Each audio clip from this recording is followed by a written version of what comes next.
भारत का इतिहास। उत्तर में हिमालय से लेकर दक्षिण में समुद्र तक फैला यह उपमहाद्वीप भारतवर्ष के नाम से ज्ञात है, जिसे महाकाव्य तथा पुराणों में भारतवर्ष अर्थात भरतों का देश तथा यहाँ के निवासियों को भारती अर्थात भरत की संतान कहा गया है। भरत एक प्राचीन कबीले का नाम था। प्राचीन भारतीय अपने देश को जम्बूद्वीप अर्थात जम्बू जामुन वृक्षों का द्वीप कहते थे।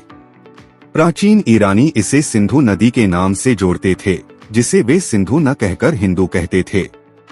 यही नाम फिर पूरे पश्चिम में फैल गया और पूरे देश को इसी एक नदी के नाम से जाना जाने लगा।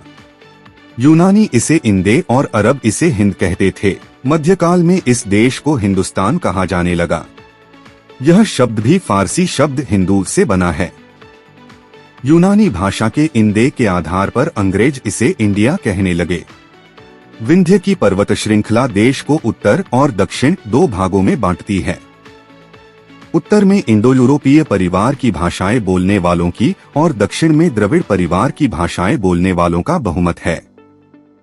नोट: भारत की जनसंख्या का निर्माण जिन प्रमुख नस्लों के लोगों के मिश्रण से हुआ है वे इस प्रकार हैं: प्रोटोस्ट्रेलायड, पैलियोमेडिटेरियन, काकेशायड, निग्रोयड और मंगोलायड। भारतीय इतिहास को अध्ययन की सुविधा के लिए 3 भागों में बांटा गया है: प्राचीन भारत, मध्यकालीन भारत एवं आधुनिक भारत।